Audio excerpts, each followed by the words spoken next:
बेटा हमारे बाप दादों ने, तुम्हारी दादी अम्मा ने तो यही सिखाया कि बेटा पूरे कपड़े पहन के निकला करो। अब तुम्हें ही निकलना है तो मैं थोड़ी पकड़ने आऊंगा। लड़कों को भी तो सिखाना होगा कि पूरे कपड़े पहने, जितने पहने देखो मत, अपना काम करो। तो बेटा आप बिल्कुल मत पहनो, हमें क्या दिक्कत। दोस्तों, ये घटना उस समय की है जब महाराज जी अपने प्रवचन दे रहे थे। पंडाल में हजारों लोग बड़ी श्रद्धा और ध्यान से उनकी बातों को सुन रहे थे। तभी अचानक भीड़ के बीच से एक युवती उठ खड़ी हुई।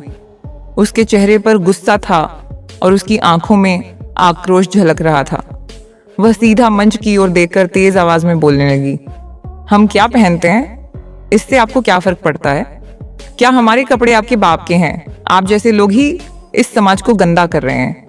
आपकी सोच की वजह से ही आज देश की बेटियों को बदनाम होना पड़ता है।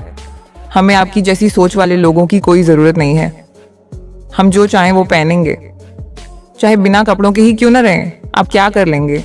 अपनी आंखें बंद कीजिए और अपना काम कीजिए।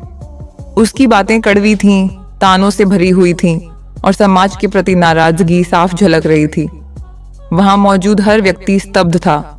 सन्नाटा छा गया।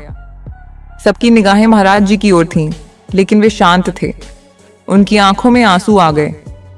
कुछ क्षणों के लिए उन्होंने अपनी आंखें बंद कर लीं और फिर बहुत ही शांत स्वर में बोले, बेटी, तुम्हारे शब्द तीखे हैं, लेकिन मैं तुमसे नाराज नहीं हूं। तुम्हारे सवाल जरूरी हैं और इनका जवाब भी उतना ही जरूरी है। मैं यहाँ किसी को जज करने नहीं आया हूँ। मैं तो बस एक ऐसा समाज देखना चाहता हूँ जहाँ स्त्री और पुरुष दोनों को बराबर का सम्मान मिले। मैं मानता हूँ कि किसी का चरित्र उसके कपड़ों से नहीं, उसके विचारों से पहचाना जाता है। तुम्हारा पहनावा तुम्हारी आज़ादी है और तुम्हें इसका पूरा हक है, लेकिन हर आज़ादी के साथ एक जिम्मेदारी भी जुड़ी होती है। हमें समाज, संस्कृति और दूसरों की भावनाओं का भी ख्याल रखना चाहिए।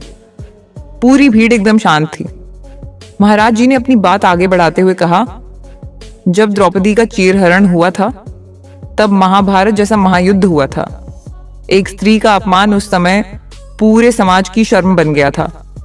आज जब कोई कहता है कि बहनों को मर्यादा में रहना चाहिए, तो क्या वह दुश्मन बन जाता है? बेटी, मैं तुम्हें रोकना नहीं चाहता, बस समझाना चाहता हूँ। अगर तुम सच में मजबूत हो तो अपने विचारों से समाज को दिशा दो, न कि गालियों से।